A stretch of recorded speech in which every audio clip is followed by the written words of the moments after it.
जो शेर को धोखा देकर महाराज बना। कुछ समय पहले की बात है। एक जंगल में महाराज शेर रहता था।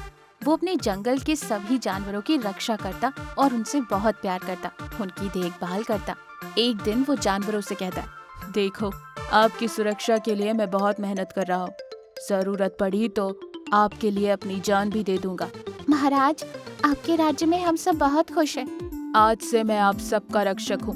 बिना डरे जंगल में घूमो। ठीक है महाराज। फिर सारे जानवर वहाँ से चले जाते। लोमड़ी एक तालाब के पास जाती। वहाँ उसे एक घायल बाघ दिखता है। लोमड़ी बाघ से कहती है, क्या हुआ दोस्त, तुम्हें चोट कैसे लगी? क्या बताऊं दोस्त, प्यास बुझाने के लिए पानी पी रहा था तो एक मगरमच्छ ने हमला कर दिया। जैसे तैसे करके उससे बच के निकला हूँ। फिक्र मत करो दोस्त, हमारे महाराज बहुत बड़े वैद्य हैं। वो तुम्हारा उपचार करेंगे और 1-2 दिन में तुम बिल्कुल तंदुरुस्त हो जाओगे। चलो चलते हैं।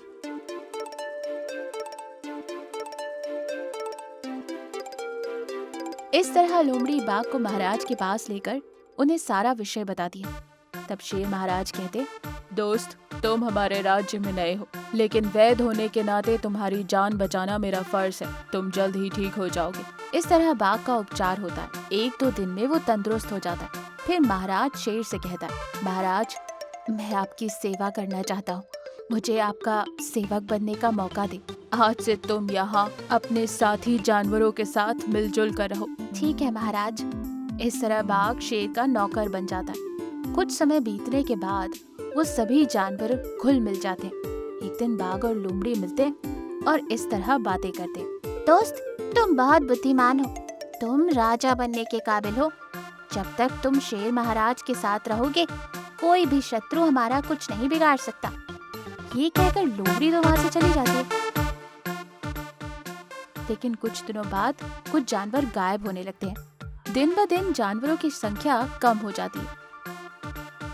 एक दिन महाराज शेर जानवरों के साथ बैठक की व्यवस्था करते और कहते, दोस्तों, हमारे राज्य में काफी जानवर दिखाई नहीं दे रहे हैं। कुछ समझ नहीं आ रहा, इसलिए मैं कहना चाहता हूँ कि फिलहाल तुम सब सावधान रहना।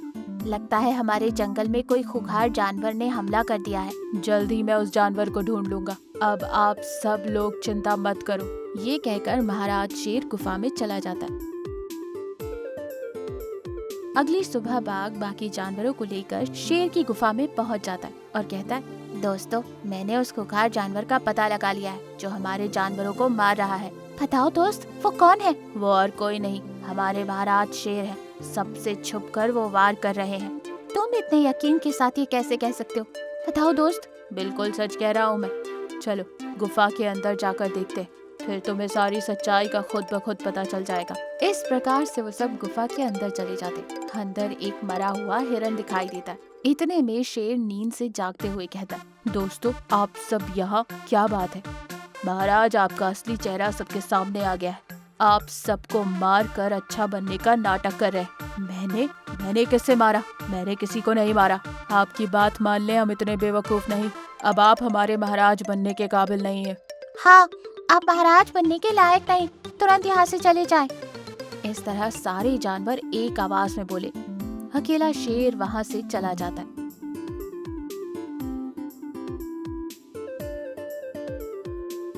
फिर सारे जानवर बाघ को महाराजा बनाते हैं। बाघ सारे जानवरों पर अपना सिक्का जमा लेता है। बाद में उसके व्यवहार पर लोमड़ी को शक होने लगता है। सच्चाई का पता लगाना।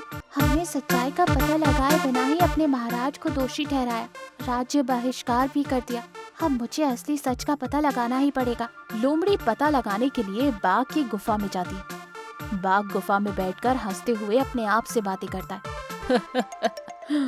मेरा सपना साकार हो गया। मैं इस राज्य का महाराज बन गया हूँ। असल में मैं ही उन जानवरों को मार रहा था, लेकिन सजा उस महाराज शेर को मिली। बेवकूफ लोगों ने मेरी बातों को सच मानकर महाराज को जंगल से ही निकाल दिया। इस तरह हंसते हुए वो बातें करता ही रहा। लोमड़ी बाघ की बातें सुन लेती है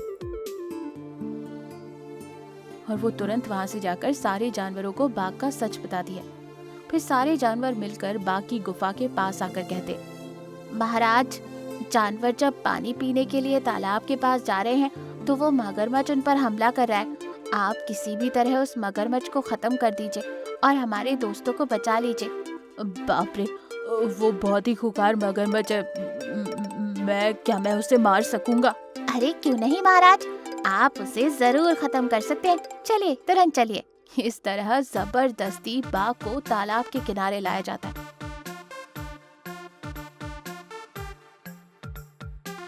फिर एकदम से मगरमच्छ उस पर हमला करके उसे घायल कर देती है। दोस्तों, मुझे बचाओ। तुम्हें बचाएं?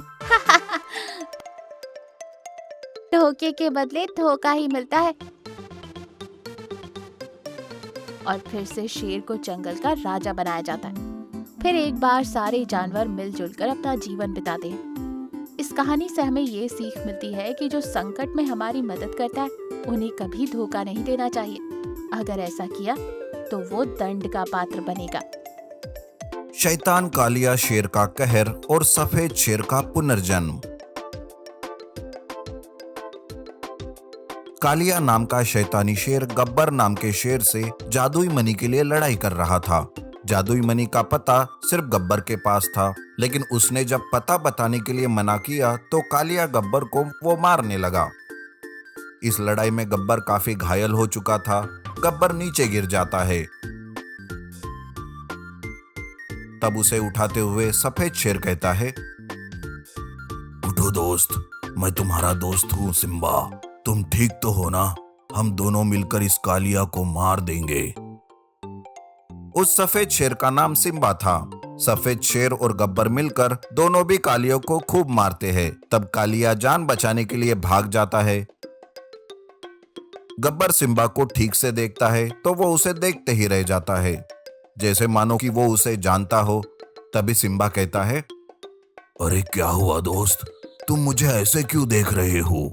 चलो मैं चलता हूं, तुम फिलहाल अपना ध्यान रखना। गब्बर के कुछ ना कहने से सिम्बा वहां से चला जाता है। उधर कालिया अपनी गुफा में आता है और वो अपने आप से कहता है, अरे वो सफेद शेर कुछ जाना पहचाना सा लग रहा था। अगर मैं गलत नहीं तो वो शेर वही शेर है जिसे कई सालों पहले गब्बर ने मारा था। जी हाँ, दरअसल कुछ सालों पहले जादुई मनी की रखवाली सिम्बा ही करता था।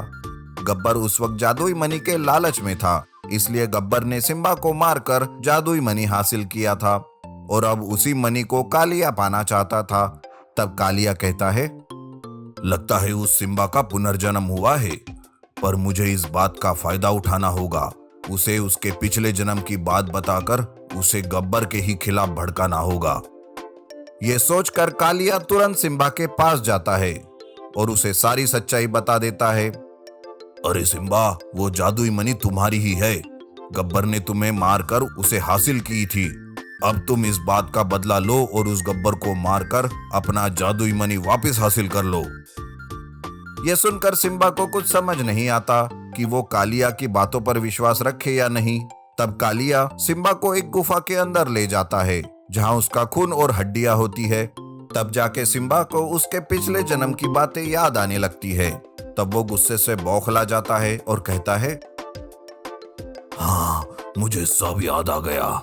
काश उस दिन मैंने गब्बर को बचाया नहीं होता, लेकिन कोई बात नहीं, अभी भी मेरे पास वक्त है। मैं उस गब्बर को मारकर जादुई मनी को हासिल कर ही लूंगा।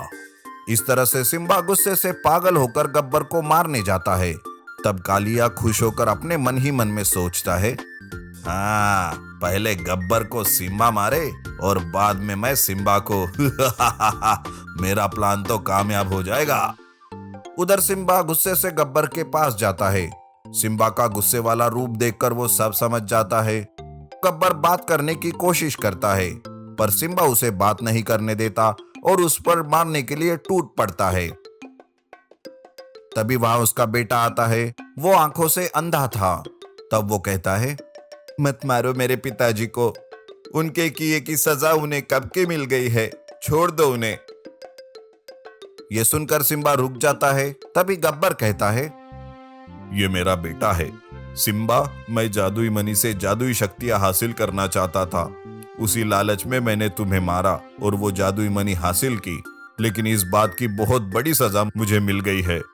गब्बर की ये बात सुनकर सिम्बा चौंक जाता है और वो पूछता है, तुम्हें उसकी सजा मिल गई?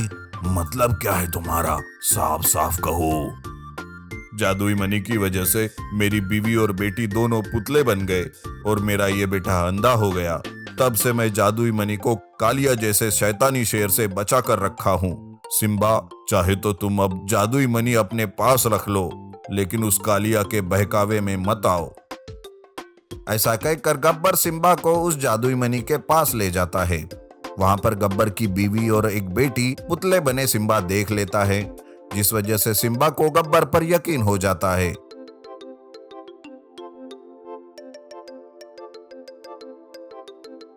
लेकिन तभी शैतानी शेर वहां जाकर जादुई मनी उठाने की कोशिश करता रहता है। तब जादुई मनी की रोशनी से कालिया जलकर खाक हो जाता है। उस दिन के बाद सिम्बा और गब्बर दोनों मिलकर उस जादुई मनी की रक्षा करते हैं और दोनों खुशी से रहने लगते हैं। सुनहरा अंडा और शुतुरमुर्ग की कहानी। कुछ समय पहले की बात है। एक जंगल में शुतुरमुर्गी रहती थी। वो अक्सर अकेले ही इस जंगल में इधर उधर घूमती रहती। एक दिन वो एक पेड़ के नीचे बैठकर दुखी होकर भगवान से प्रार्थना कर रही थी। हे भगवान, मैं इस जंगल में अकेली रह गई हूँ। मेरी कोई संतान भी नहीं है। मेरी कोई संतान होती तो कितना अच्छा होता। दूसरे जानवर भी मुझसे दोस्ती नहीं करते। पता नहीं मैं कैसे जीऊंगी। वो इस तरह से सोचकर वहां से निकलती है। कुछ देर जाने के बाद एक तालाब के किनारे उसे चमकता हुआ एक सोने का अंडा दिखाई देता है। उसे देखकर वो सोचती है, अरे वाह, मेरे भाग्य तो बहुत अच्छे हैं। आज से मैं अकेली नहीं हूँ। ये एक सुनहरा ऑस्ट्रिच का अंडा मिला है। मैं अगर इसकी अच्छे से देखभाल करूंगी तो ये मेरा साथी बनेगा। इससे जो भी बच्चा होगा मैं उसका बहुत अच्छे से पालन करूंगी। इस तरह सोचकर खाने की तलाश में भी नहीं जाती और बस अंडे के पास ही बैठी रहती है। इस तरह कुछ दिन बीतने के बाद खाना ना होने के कारण ऑस्ट्रिच बहुत ही कमज़ोर पड़ जाती है। फिर एक दिन वहाँ पर तालाब में एक मगरमच्छ बाहर निकलकर उस अंडे को देखकर सोचता है, अरे वाह, ये अंडा तो चमचमा रहा है। अगर मैं इसे खा जाऊं तो मैं भी सुनहरे रंग में बदल जाऊंगा और खूबसूरत लगूंगा। किसी भी तरह इस शुतुरमुर्ग को यहाँ से भगाना पड़ेगा। इस तरह सोचने के बाद ऑस्ट्रिच के पास मगरमच्छ जाकर कहता है, क्या दोस्त, और कितने दिन तक बिना खाए पिए इस अंडे के पास बैठोगे?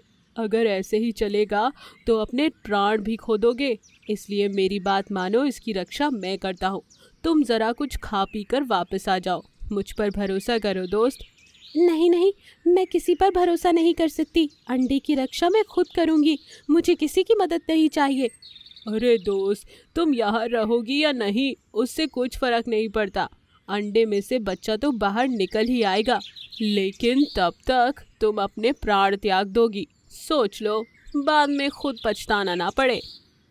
अच्छा ठीक है, तुम पर भरोसा करती हूँ। मैं तुरंत जाकर कुछ खा कर आऊँगी। इस तरह शुतुरमुर्ग वहाँ से चली जाती है। क्या बात है, बन गई बेवकूफ़। यही अच्छा समय है, मैं तुरंत इसे खा जाऊँगा। ये सोचकर मगरमच्छ जैसे ही अंडे के पास पहुँचता है, मगरमच्छ उसके आगे आगे बढ़ते रहता है और अंडा पीछे पीछे दूर जाते रहता है। बाप रे, ये क्या, इस तरह क्यों हिल रहा है? लगता है कि कोई मायावी अंडा है। इसे किसी भी तरह खाना ही पड़ेगा। इतना सोचकर उस अंडे को खाने के लिए जल्दी जल्दी मगरमच्छ आगे बढ़ने लगता है। इतने में दो बड़े बड़े पत्थरों के बीच में फंसकर मगरमच्छ वहीं रह जाता है। इतने में वहाँ पर एक बंदर आता है। हिलते हुए सुनहरे अंडे को देखकर वो हैरान हो जाता है। अरे वाह, अंडा तो अपने आप हिल रहा है। लगता है बहुत चालाक अंडा है। इसलिए उस समय पर हमला करने वाले मगरमच्छ को भी अच्छा सबक सिखाया। अंडे के साथ कुछ देर तक खेल कूद करके मजे करता हूँ। बंदर एक छलांग लगाता है, फिर अंडा भी उसे देखकर एक छलांग लगाता है। इस तरह बहुत देर तक दोनों खेलते रहते हैं। फिर बाद में बंदर जिधर जिधर जाता है, अंडा भी उधर उधर ही आता रहता है। कुछ देर बाद खाना खाकर जब ऑस्ट्रिच वापस आकर देखती है तो अंडा दिखाई नहीं देता और वो उदास हो जाती है। अरे, उस मगरमच्छ ने मुझे धोखा दिया और मेरे सुनहरे अंडे को खा गया। पता नहीं अब मैं क्या करूँगी। इतना सोचकर वो जंगल में घूमती रहती है। इतने में उसे 2 बड़े पत्थरों के बीच फंसा एक मगरमच्छ दिखाई देता है। दोस्त, अच्छा हुआ तुम वापस आ गए। तुम्हारे अंडे को उस बंदर ने उठाकर पता नहीं कहाँ ले गया। मैंने उसे बचाने की कोशिश की तो मुझे यहाँ फंसा दिया। मुझे बचा लो दोस्त। अरे अरे, तुम चिंता ना करो दोस्त, अभी मैं तुम्हें बचाता हूँ। मुझे माफ कर दो, मैंने तुम्हें गलत समझा। इस तरह कहकर मगरमच्छ को वो बचाती है। फिर बाद में वो दोनों मिलकर इधर उधर घूमते हैं और अंडे को ढूंढते हैं। एक जगह पर बंदर के साथ अंडा दिखाई देता है। दोस्त, वो रहा बंदर तुम्हारे सुनहरे अंडे के साथ। तुरंत जाकर उसे मारो, फिर अपने अंडे को बचा लो। ये बातें सुनकर ऑस्ट्रिच गुस्से में बंदर के पास जाकर उस पर हमला करने की कोशिश करती है। मैंने तुम्हारे अंडे को कुछ नहीं किया, हम तो मिलकर खेल रहे थे। मुझ पर भरोसा करो। तुम्हारे साथ आया मगरमच्छ तुम्हें धोखा दे रहा है। उसने तुम्हारे अंडे को खाने की कोशिश की। उसी समय अंडे में से मुर्गी का बच्चा बाहर निकलकर कहता है, माँ, इन्हें मत कुछ करना, ये मेरा दोस्त है। मुझे खाने की कोशिश तो वो मगरमच्छ कर रहा था, उसने तुम्हें धोखा दिया। क्या? मगरमच्छ ने मुझे धोखा दिया? फिर मगरमच्छ पर शुतुरमुर्ग हमला कर देती है और मगरमच्छ डरकर वापस तालाब में भाग जाता है। मुझे माफ कर दो दोस्त, मैंने तुम्हें धोखा दिया। फिर ऐसा कभी नहीं करूँगा। हाँ, अच्छे से रहूँगा। और उस दिन के बाद से शुतुरमुर्ग, उसका बच्चा और वो बंदर खुशी खुशी रहते हैं। इस कहानी से हमें ये सीख मिलती है कि दूसरों को अपने फायदे के लिए धोखा नहीं देना चाहिए और सबके साथ मिलजुल कर रहने का संदेश ही कहानी से मिलता है। भूखा पांडा। एक पांडा को बंदर, हाथी, लोमड़ी वाटरमेलन ट्रेन में बांधकर ले जा रहे थे। इस तरह क्यों कर रहे थे, कहाँ ले जा रहे थे, आइए इस कहानी में देखते हैं। कुछ समय पहले एक जंगल में एक शेर था। हाथी, बंदर, लोमड़ी उसके सहायक थे। हर दिन शेर के लिए वाटरमेलन ट्रेन में एक जानवर को बांधकर उसके पास ले आते थे।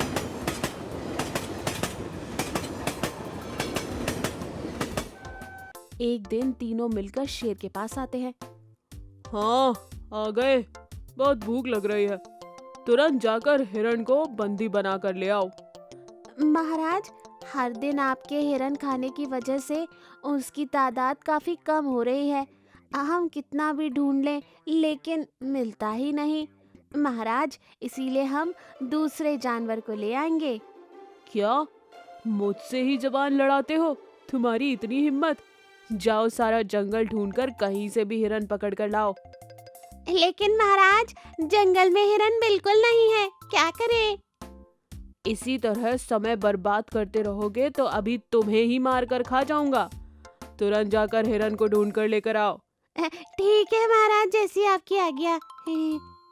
फिर तीनों वाटरमेलन ट्रेन पर निकल लेते हैं। बंदर ट्रेन चलाते रहता है। हाथी और लोमड़ी उसमें बैठ जाते हैं।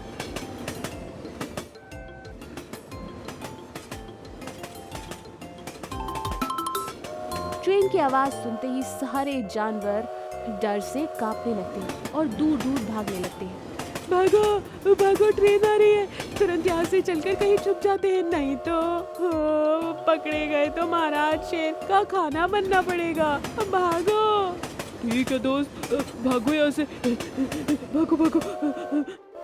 इस तरह कहकर भागते रहते हैं सारे जानवर। इतने में बंदर ट्रेन को तेजी से चलाकर उसे रोक लेता है। अरे रुक जाओ, अगर यहाँ से कोई भी हिला तो उन्हें बंदी बनाकर ले जाऊंगा। खबरदार, मैं जो कुछ पूछता हूँ उसके बारे में सच सच बताओ, तब तुम्हें छोड़ दूंगा। क्या बात है, बताइए। बताओ, जंगल में हिरण कहाँ मिलेंगे? अच्छा, तो आप हिरण के लिए आए हो, हमारे लिए नहीं। ठीक है, जंगल से बाहर दूर नदी के किनारे झाड़ियों में छुपे हैं, वहां जाकर ढूंढिए। अच्छा, तुम सच बोल रहे हो? मैं क्यों झूठ बोलूंगा बंदर महाराज, एक बार आप जाकर तो देखिए। बंदर ट्रेन चलाना शुरू करता है।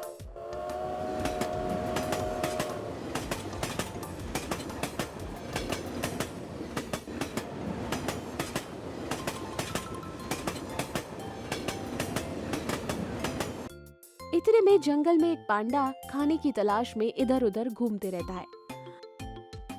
हाय रे, आज का दिन भी खराब। इतना ढूंढने पर भी मुझे कहीं खाना नहीं मिला। कम से कम बांस की पत्तियां या कुछ डंडियां भी दिख जाती तो काम चल जाता। आज मैं बहुत थक गया हूँ। इतने में लोमड़ी पांडा को देखती है। देखो, हम कितना भी ढूंढ ले पर हिरण दिखाई नहीं देने वाला। उधर देखो, वहाँ एक पांडा है, उसे ही बंदी बनाकर महाराज के पास ले जाते हैं। लेकिन महाराज ने सिर्फ हिरण ही ले जाने के लिए कहा था। इसी को हिरण बनाकर उसके पास ले जाएंगे। मेरे पास एक अच्छा उपाय है। अब पता नहीं तुम्हारी चालाकी महाराज के पास काम करेगी या नहीं। मुझ पर भरोसा रखो दोस्त, तुरंत पांडा को बंदी बनाते हैं। चलो।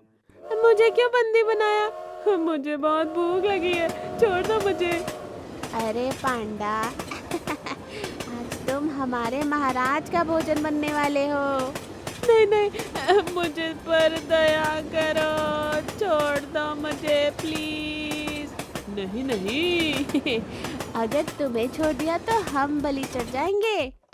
फिर पांडा को महाराज शेर के पास ले जाते हैं। अरे बेवकूफ, मैंने किसे लाने के लिए कहा था और तुम किसे लेकर आए हो? महाराज, आपने जिसे लाने के लिए कहा था उसी को तो लेकर आए हैं। अरे हिरन को लाने के लिए कहा था, और ये विचित्र सा प्राणी ये क्या है जो तुम लेकर आए हो? महाराज, सारे हिरण आपको धोखा दे रहे हैं। आपसे बचने के लिए इस तरह अपना रूप बदलकर घूम रहे हैं। ये मायावी पेड़ ने हमें बताया महाराज। अच्छा, फिर भी मुझे हिरण के रूप में ही खाना पसंद है। इसे तुरंत उस मायावी पेड़ के पास ले जाओ, फिर असली हिरण के रूप में बदलकर वापस ले आओ। मुझे माफ कर दो महाराज, फिर से हिरण के रूप में बदल जाऊंगा, लेकिन बहुत भूख लगी है। लगता है अभी ही मेरे प्राण चले जाएंगे। मुझे कुछ खाना दे दीजिए। ठीक है, इसे खाना दो। इस बात पर पांडा को खाना मिलता है। चलो अब तुरंत जाओ। थोड़ी देर बाद फिर से पांडा को शहर में बिठाकर ले जाया जाता है। इस बार उसे बांधा नहीं। अरे ओ लोमड़ी, तुम्हारी तरकीब तो फेल हो गई। आप बताओ इस पांडा और हिरण का क्या करना है? कैसे बदलोगी इसे हिरण में? झूठ बोलकर बहुत बड़ी गलती कर दी। अगर ये बात महाराज को पता चली तो तुम्हारी खैर नहीं। हाँ, अगर महाराज को सच बता देते तो आज इतनी दिक्कत नहीं होती। क्या करूं? थोड़ी दूर जाने के बाद पांडा एकदम से ट्रेन से नीचे कूद जाता है। अरे मूर्ख, अपने स्वाद के लिए मुझे बलि चढ़ाना चाहते हो? अब देखना आप लोगों की खैर नहीं। ये कहकर वो एकदम से ट्रेन को उठाकर फेंक देता है और लोमड़ी और बंदर, हाथी भी नीचे गिर जाते हैं। मुझे माफ कर दो दोस्त, फिर कभी ऐसा नहीं होगा। हाँ, माफ कर दो। अपने साथी जानवरों को बंदी बनाकर शेर के पास उनकी बलि चढ़ाते हो, शर्म नहीं आती? तुम लोगों ने बहुत बड़ा पाप किया है, इसलिए इस पाप की सजा तो मिलनी ही चाहिए। नहीं दोस्त, हमें माफ कर दो, अब हम शेर से दूर ही रहेंगे। अच्छा ठीक है, ऐसी गलती दोबारा नहीं होनी चाहिए। अब तुरंत यहाँ से भागो, वरना मैं तुम्हें छोड़ूंगा नहीं। और उसके बाद से वो किसी जानवर को शेर के आगे नहीं ले जाते और मिलजुल कर रहते हैं। इस कहानी से हमें ये सीख मिलती है कि हमें हमेशा सच बोलना चाहिए। बड़ी मकड़ी का जाल और सेनापति तेंदुआ। जेतवन में तरह तरह के पशु पक्षी मिलजुल कर रहते थे। वन के राजा सिंह न्यायप्रिय एवं कोमल हृदय के थे। वहाँ का सेनापति तेंदुआ था, जो बहुत ही बुद्धिमान और पराक्रमी था। राजा शेर सिंह अब काफी बूढ़ा हो चुका था, इसलिए वन के सभी कार्यों की देखरेख सेनापति तेंदुआ ही करता था। कुछ ही दिनों में जंगल में उत्सव शुरू होने वाला था और उत्सव की तैयारी करने के लिए राजा सिंह ने एक सभा बुलाई थी। उस सभा में वन के पशु पक्षी एक दूसरे से विचार विमर्श कर रहे थे। तभी एक गोरैया उड़ती हुई वहां आई और नीम के पेड़ की डाल पर बैठकर सेनापति तेंदुआ से वो बोली, सेनापति महाराज, हमारे जंगल पर दुश्मनों की नजर लगी है। उसकी बात सुनकर सेनापति तेंदुआ आश्चर्य में पड़ जाता है और कहता है, ये तुम क्या कह रही हो गोरैया? मैं सच कह रही हूँ सेनापति महाराज।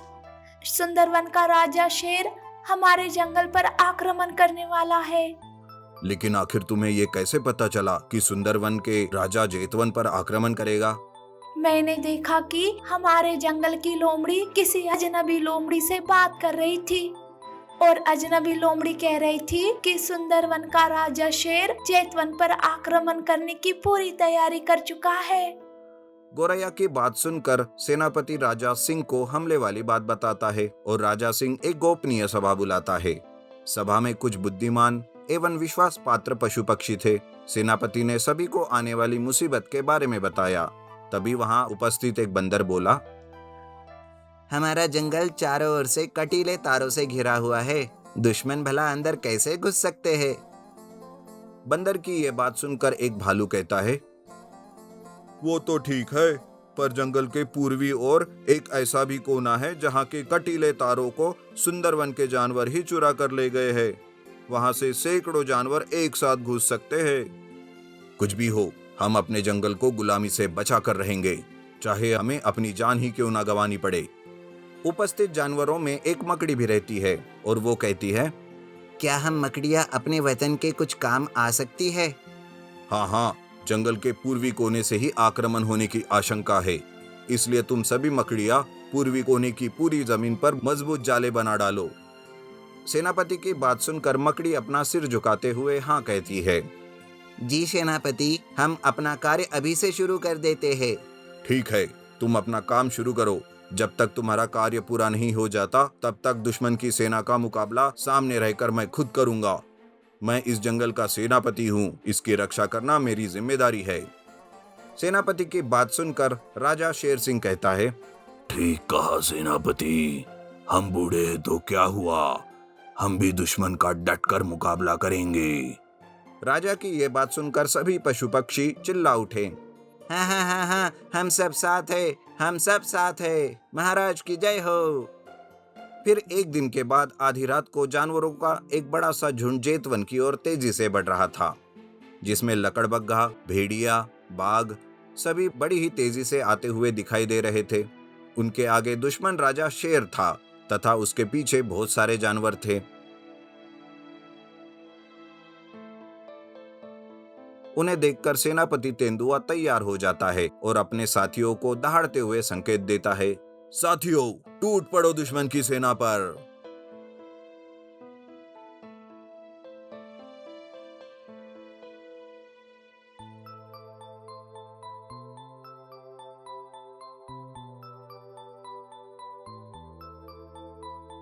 फिर क्या था, सेनापति तेंदुआ और उसके साथी बहादुरी से लड़ने लगते हैं। उन्होंने दुश्मन की सेना का डटकर मुकाबला किया, परंतु वे दुश्मन की विशाल सेना के सामने ज्यादा देर तक नहीं टिक सके। दुश्मन तेजी से जेतवन की सेना को रौंदते हुए आगे बढ़ने लगे, लेकिन इधर मकड़ियां भी तैयार थी। मकड़ियां तब तक अपना काम कर चुकी थी।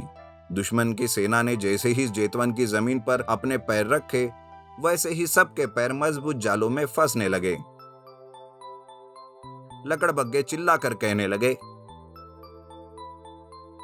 अरे बाप रे, ये तो जाल में फंस गए हम, अरे बचाओ, ये तो मकड़ियों का जाल है, अरे संभाल कर। देखते ही देखते सारे लकड़बग्घे और जानवर मकड़ियों के जाल में फंस जाते हैं। उन्हें फंसा हुआ देख मकड़ी कहती है, सभी जाल में फंस चुके हैं। इस तरह जेतवन गुलाम होने से बच जाता है। सभी पशु पक्षी खुश थे और सभी ने अपनी कामयाबी का जश्न और उत्सव खूब धूमधाम से मनाया। नीति: अगर हम मिलजुल कर किसी भी मुसीबत का सामना करें तो जीत हमारी हो सकती है। Water monster versus eagle lion. अरे ये कैसा तालाब है जो पानी पीने आ रहे मासूम जानवरों की जान ले रहा है? और ये क्या, चील और शेर ने लिया अनोखा रूप? तो आइए देखते हैं कि आखिर बात क्या है। बहुत ही सुंदर और शांत वातावरण था। जंगल के सारे जानवर बहुत खुश थे। इस जंगल में कोई राजा नहीं था। सब जानवर बहुत चैन की जिंदगी गुजार रहे थे कि अचानक एक दिन दूर कहीं जंगल से एक मॉन्स्टर उस जंगल में आता है और तालाब को अपना घर बना लेता है और उसी में बस जाता है। वो मॉन्स्टर अपने मन में सोचता है, अरे वाह, ये जंगल तो बहुत ही सुंदर है और उससे भी सुंदर ये तालाब। मैं यहाँ आराम से रह सकता हूँ। वैसे यहाँ जानवर भी बहुत सारे हैं, मुझे खाने की कोई कमी नहीं होगी। यू मॉन्स्टर अपने आप में बहुत खुश होता है। दूसरी ओर इस बात से अनजान जंगल के जानवर जो भी वहाँ पानी पीने के लिए आते, मॉन्स्टर उन्हें पकड़कर खा लेता था। धीरे धीरे ये बात जंगल में आग की तरह फैल गई। एक बार सारे जानवर एक जगह पर इकट्ठा होकर तालाब के मॉन्स्टर के बारे में बातें करने लगते हैं। अरे हाथी बहन, क्या तुमने सुना? तालाब में एक मॉन्स्टर आया है जो दिखाई नहीं दे रहा है, पर जो कोई भी जानवर वहाँ पानी पीने जाता है वो मॉन्स्टर उसे खा जाता है। हाँ, वो तालाब एक मायावी तालाब बन चुका है।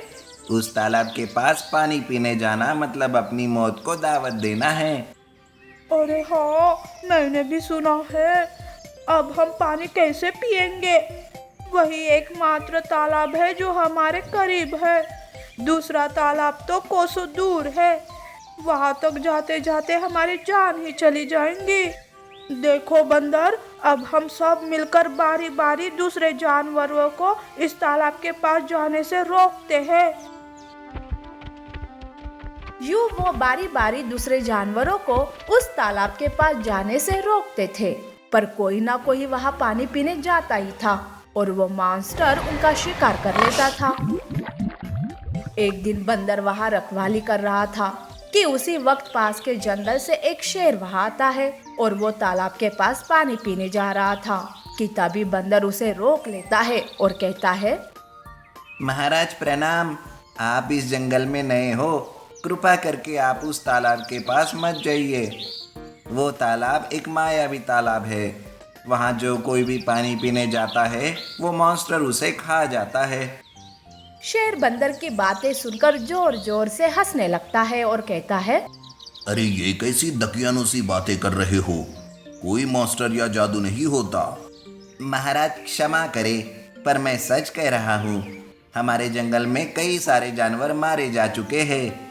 कृपा करके आप वहाँ मत जाइए। शेर जोर से दहाड़ मारते हुए तालाब के पास जाता है। ये बंदर भी ना पता नहीं कैसी कैसी बातें कर रहा था। लगता है वो पागल हो गया है। देखो तो सही कितना सुंदर तालाब है। ये कहकर शेर पानी पीने लगता है। सब कुछ शांत था कि अचानक तालाब का मॉन्स्टर शेर पर हमला करता है। शेर मॉन्स्टर के हमले से बच जाता है और कहता है, अच्छा, तो तुम हो जो यहाँ के मासूम जानवरों की जान ले रहे हो। वो मॉन्स्टर 3 सर वाला और दिखने में बड़ा ही भयानक था। उसकी लाल लाल आंखों को देखकर तो दिल दहल जाता था। उसकी आवाज भी बड़ी ही डरावनी थी। उसे देखकर ऐसे लग रहा था मानो वो जंगल के सारे जानवरों को खाने के लिए ही वहाँ आया था। तभी वो मॉन्स्टर कहता है, हाँ, अब मैं तुम्हारी भी जान ले लूंगा। सुना है शेर का मांस बहुत ही स्वादिष्ट होता है। तुम्हारी ये जुर्रत कि तुम जंगल के राजा से ऐसी बात कर रहे हो? अब मैं इस जंगल के किसी भी मासूम जानवरों को तुम्हारा शिकार नहीं होने दूंगा। उन दोनों के बीच लड़ाई शुरू होती है। शेर की ताकत उस मॉन्स्टर के सामने कम होती है। शेर घायल हो चुका था। शेर जैसे तैसे वहां से भागने लगता है। वो भागते भागते बेहोश हो गया था।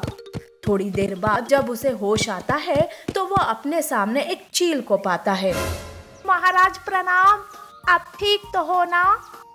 हाँ, मैं ठीक हूँ।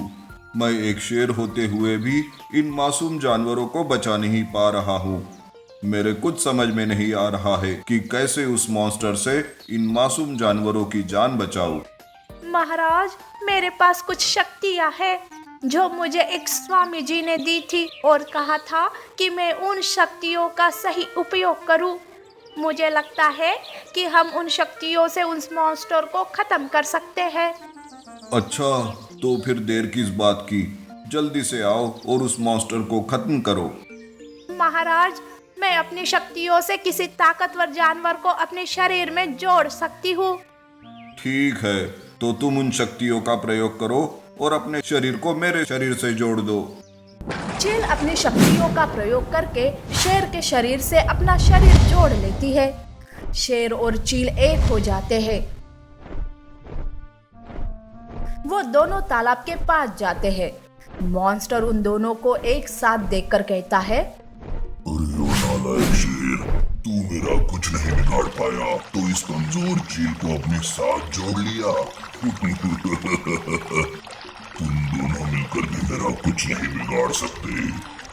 मैं बहुत ही ताकतवर और शक्तिशाली हूँ। देखो कैसे मैं पल भर में तुम दोनों को खा जाता हूँ। उन दोनों के बीच जमकर लड़ाई होती है। शेर की ताकत और चील की शक्तियां मिलकर उस वाटर मॉन्स्टर को मार डालते हैं। जंगल के सारे जानवर ये देखकर खुश होते हैं और चैन की सांस लेते हैं। जंगल के सारे जानवर मिलकर शेर को अपने जंगल का राजा बना लेते हैं। उस दिन से शेर जंगल में एक अच्छा राजा होने का कर्तव्य निभाता है। नीति: हमें कभी भी अपनी ताकत पर घमंड नहीं करना चाहिए, क्योंकि एकता में ही बल है।